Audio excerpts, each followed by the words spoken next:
पंचतंत्र के मित्र भेद में हमने अभी तक जो कथा या जो श्लोक पढ़े हैं उनके आधार पर आज कुछ प्रश्नों को हम हल करेंगे और उसके बाद आगे का अध्ययन प्रारंभ करेंगे। आज का पहला प्रश्न है, एकांत में ही गुप्त बात क्यों कहनी चाहिए?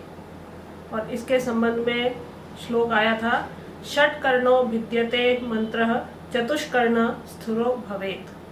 अर्थात उत्तर है इसका, 6 कानों द्वारा सुना गया जो रहस्य है वो खुल जाता है, 4 कानों तक सुनी गई बात या जो रहस्य है वो सीमित रहता है।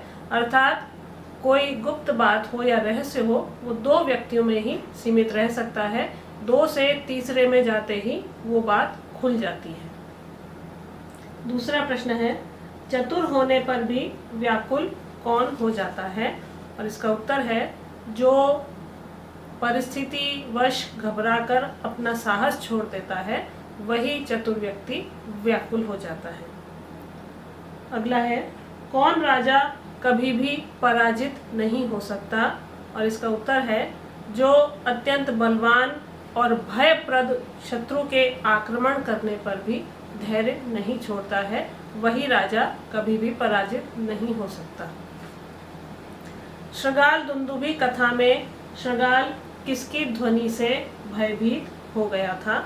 और इसका उत्तर है दुंदुभी, अर्थात नगाड़े की ध्वनि से शृगाल भयभीत हो गया था, जो वायु के कारण हिलने वाली लताओं की छोटी छोटी टहनियों के आघात से उत्पन्न हो रही थी। उस ध्वनि को सुनकर शृगाल भयभीत हो गया था।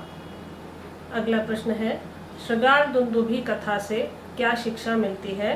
और इसका उत्तर है कि शब्द मात्र से भयभीत नहीं होना चाहिए। तो केवल शब्द सुनकर ये नहीं सोचना चाहिए कि कुछ भयंकर होगा या कोई घोर आवाज़ आ रही है तो उससे भयभीत नहीं होना, उसके कारण का पता लगाना आवश्यक है। फिर प्रश्न है छठा, बृहस्पति का विश्वास किसे नहीं करना चाहिए? इसका उत्तर है, जो व्यक्ति अपनी वृद्धि, समृद्धि, सुख तथा आयु की इच्छा रखता हो उसे बृहस्पति का विश्वास नहीं करना चाहिए। सर्वदेवमय किसे कहा गया है? और इसका एक शब्द में उत्तर है राजा। राजा को सर्वदेवमय कहा गया है और 131वें श्लोक में कहा भी गया है, सर्वदेवमयो राजा। शक्ति संपन्न जनों का क्या स्वभाव होता है? इसका उत्तर है कि वे दीनों पर अपना पराक्रम नहीं दिखाते, यही शक्ति संपन्न जनों का स्वभाव बताया गया है। संजीवक के परिचय में दमनक ने पिंगलक से क्या कहा? 3 पात्र आ रहे हैं इसमें, संजीवक, दमनक और पिंगलक।